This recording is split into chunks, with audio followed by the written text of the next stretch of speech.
नमस्कार मित्रों, RSS the great YouTube channel के इस नए वीडियो में आपका स्वागत है।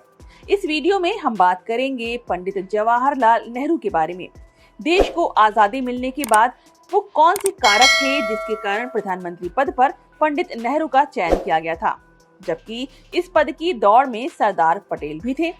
तो आइए चलते हैं आगे और जानते हैं पूरी कहानी।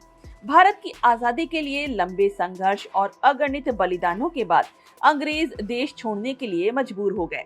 लेकिन सवाल ये था कि सत्ता का हस्तांतरण कैसे होगा। इसके लिए देश में अंतरिम चुनाव कराया गया। इस चुनाव में भारतीय राष्ट्रीय कांग्रेस और मुस्लिम लीग सहित कई दलों ने हिस्सा लिया। कांग्रेस ने बड़ी जीत हासिल की। अंतरिम सरकार के संचालन के लिए वायसराय की एग्जीक्यूटिव काउंसिल बनना निश्चित हुआ। ये तय हुआ कि इस काउंसिल का चेयरमैन अंग्रेज वायसराय होगा और कांग्रेस अध्यक्ष को इसका वाइस चेयरमैन बनाया जाएगा। इसके साथ ये भी साफ हो गया था कि वाइस चेयरमैन ही आगे चलकर प्रधानमंत्री बनेगा। अचानक इस फैसले से कांग्रेस अध्यक्ष का पद बहुत ही महत्वपूर्ण हो गया। फिर शुरू हुई प्रथम प्रधानमंत्री बनने की कहानी। उस वक्त कांग्रेस के अध्यक्ष पद पर 1940 से ही मौलाना अबुल कलाम आजाद आसीन थे। कांग्रेस अध्यक्ष पद के चुनाव की घोषणा हुई। हालांकि महात्मा गांधी पहले ही स्पष्ट कर चुके थे कि उनकी पसंद जवाहरलाल नेहरू हैं, लेकिन मौलाना आजाद इस पद पर बने रहना चाहते थे। इस बात का जिक्र उन्होंने अपनी आत्मकथा इंडिया विंस फ्रीडम में किया है। उन्होंने लिखा है, सामान्य रूप से ये सवाल उठा कि कांग्रेस में नया चुनाव होना चाहिए और नया प्रेसिडेंट चुना जाना चाहिए। लेकिन जैसे ही ये बात मीडिया तक पहुंची, ऐसी मांग होने लगी कि मुझे ही दोबारा अध्यक्ष पद के लिए चुना जाना चाहिए। मौलाना आजाद के दोबारा अध्यक्ष बनने की खबरें हर तरफ थीं। इसे देखकर गांधी जी विचलित हो गए। उन्होंने तब मौलाना आजाद को इस बारे में एक पत्र लिखा। मैंने कभी अपनी राय खुलकर नहीं बताई। जब कांग्रेस कमेटी के कुछ सदस्यों ने मुझसे पूछा तो मैंने कहा कि दोबारा उसी अध्यक्ष का चुनाव करना सही नहीं होगा। अगर तुम्हारी भी यही राय है तो सही होगा कि तुम एक बयान जारी करके बता दो कि तुम्हारा दोबारा अध्यक्ष बनने का कोई इरादा नहीं है। आज के हालात में अगर मुझसे पूछा जाए तो मैं नेहरू को प्राथमिकता दूंगा। ये कहने को लेकर मेरे पास कई कारण हैं, लेकिन उनके बारे में क्यों बात करना। इस बात का उल्लेख गांधी जी के पोते राजमोहन गांधी ने अपनी पुस्तक पटेल एक जीवन में किया है। लेकिन बात सिर्फ मौलाना आजाद की नहीं थी। पंडित नेहरू के पक्ष में गांधी जी के खुले समर्थन के बावजूद कांग्रेस कार्य समिति के ज्यादातर सदस्य सरदार पटेल को कांग्रेस अध्यक्ष बनाना चाहते थे। इस पद के लिए नामांकन की अंतिम तिथि 29 अप्रैल 1946 थी। तब तक गांधी जी पंडित नेहरू को लेकर अपना इरादा सार्वजनिक कर चुके थे। कांग्रेस प्रदेश कमेटी की बैठक आहूत की गई। इस कमेटी के 15 सदस्यों के पास अध्यक्ष पद पर नॉमिनेट करने का संगठनिक अधिकार प्राप्त था।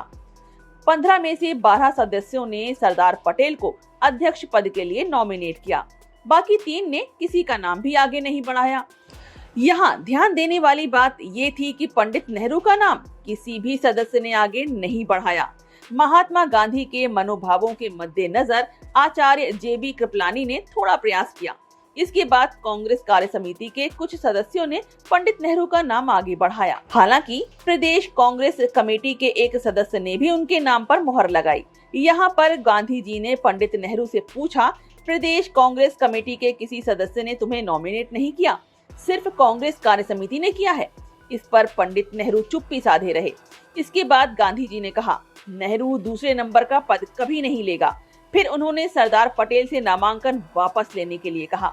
पटेल एक जीवन नामक पुस्तक के मुताबिक सरदार पटेल ने गांधी जी की इच्छा का विरोध इसलिए नहीं किया क्योंकि वो हालात को और खराब नहीं बनाना चाहते थे। सरदार पटेल को भी मालूम था कि पंडित नेहरू दूसरे नंबर का पद कभी नहीं लेंगे।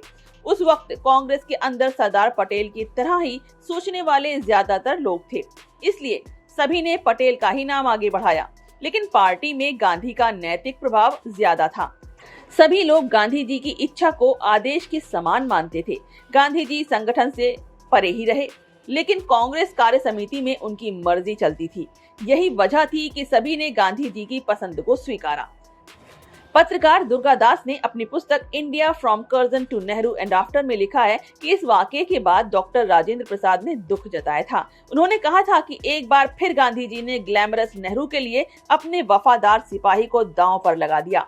ऐसा डॉक्टर राजेंद्र प्रसाद ने इसलिए कहा क्योंकि इससे पहले 1929 और 1937 दोनों ही बार अध्यक्ष पद के चुनाव में सरदार पटेल के नेतृत्व पर गांधी जी ने हामी नहीं भरी थी।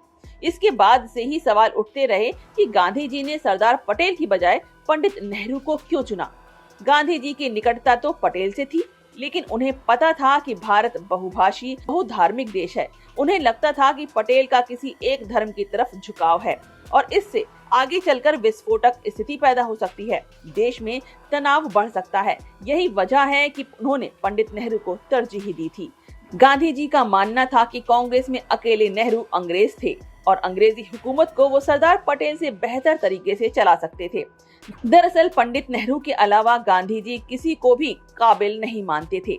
पटेल पर नेहरू इस वजह से भी भारी पड़े क्योंकि वो जननेता थे और लोग उनकी बातों को सिर्फ सुनते ही नहीं थे, मानते भी थे। नेहरू जननेता थे, लेकिन पटेल कभी भी जननेता नहीं थे। सरदार पटेल का भाषण कभी किसी को प्रभावित नहीं करता था, जबकि पंडित नेहरू का भाषण सुन लोगों में एक लहर सी दौड़ जाती थी। गांधी को यह मालूम था कि भारत की जो परिस्थिति है उसे सिर्फ पंडित नेहरू ही संभाल सकते हैं। इस तरह 2 सितंबर 1946 को अंतरिम सरकार का गठन हुआ। भारत के तत्कालीन वायसराय एवं गवर्नर जनरल विस्काउंट वेवेल एग्जीक्यूटिव काउंसिल के चेयरमैन बने। वहीं पंडित नेहरू एग्जीक्यूटिव काउंसिल के वाइस चेयरमैन बनाए गए। एग्जीक्यूटिव काउंसिल अंतरिम सरकार की कैबिनेट ही थी। इसी बीच लॉर्ड माउंटबेटन भारत के नए वायसराय एवं गवर्नर जनरल नियुक्त हुए। उनके नेतृत्व में 21 फरवरी 1947 को एग्जीक्यूटिव काउंसिल का पुनर्गठन किया गया। एग्जीक्यूटिव काउंसिल में चेयरमैन और वाइस चेयरमैन समेत कुल 15 सदस्य थे। विभागों के बंटवारे में पंडित नेहरू को विदेश विभाग मिला और सरदार पटेल को सूचना एवं प्रसारण और गृह विभाग की जिम्मेदारी मिली। एग्जीक्यूटिव काउंसिल के अन्य सदस्यों में डॉक्टर राजेंद्र प्रसाद, सी राजगोपालाचारी, जगजीवन राम, आसफ अली, जान मथाई व अन्य सदस्य थे। इस अंतरिम सरकार ने भारत को आजादी मिलने तक कार्य किया। 15 अगस्त को देश आजाद होने पर भारत के पहले प्रधानमंत्री पंडित नेहरू ही बने और सरदार पटेल ने उप प्रधानमंत्री एवं गृह मंत्री का जिम्मा संभाला। नई सरकार 15 अगस्त 1947 से गणतंत्र भारत की नींव पड़ने और अगले चुनाव तक चली। 26 जनवरी 1950 को संविधान लागू होने के बाद 1951-52 में स्वतंत्र भारत का पहला आम चुनाव हुआ। ये चुनाव 25 अक्टूबर 1951 को शुरू होकर 21 फरवरी 1952 को खत्म हुआ। कांग्रेस ने 364 सीटों के साथ पूर्ण बहुमत हासिल किया और पंडित नेहरू प्रधानमंत्री बने। हालांकि देश के प्रथम चुनाव से पहले ही वर्ष 1950 में सरदार पटेल का निधन हो गया। पंडित नेहरू 15 अगस्त 1947 से लेकर अपने निधन तक यानी 27 मई 1964 तक प्रधानमंत्री पद पर रहे। पंडित नेहरू के नाम सबसे ज्यादा समय यानी 16 साल 286 दिन तक प्रधानमंत्री पद पर रहने का रिकॉर्ड भी है। पंडित नेहरू का जन्म 14 नवंबर 1889 को इलाहाबाद में हुआ था। उन्होंने अपनी प्रारंभिक शिक्षा अपने घर पर निजी शिक्षकों से प्राप्त की। 15 साल की उम्र में वो इंग्लैंड चले गए और हैरो में 2 साल रहने के बाद उन्होंने कैम्ब्रिज विश्वविद्यालय में प्रवेश किया, जहां से उन्होंने प्राकृतिक विज्ञान में स्नातक की डिग्री प्राप्त की। 1912 में भारत लौटने के बाद वो सीधे राजनीति से जुड़ गए।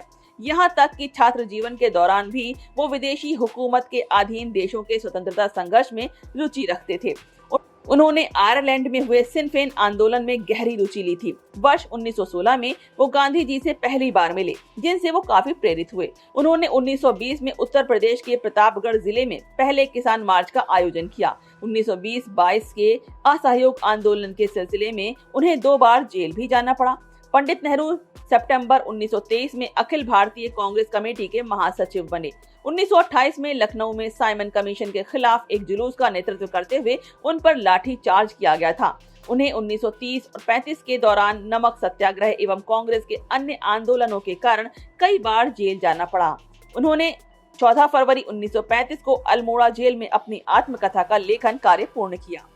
7 अगस्त 1942 को मुंबई में हुई कांग्रेस कार्य समिति की बैठक में पंडित नेहरू ने ऐतिहासिक संकल्प भारत छोड़ो को कार्यान्वित करने का लक्ष्य निर्धारित किया। 8 अगस्त 1942 को उन्हें अन्य नेताओं के साथ गिरफ्तार कर अहमदनगर किला ले जाया गया। ये अंतिम मौका था जब उन्हें जेल जाना पड़ा, लेकिन इस बार वो लंबे समय तक जेल में रहे।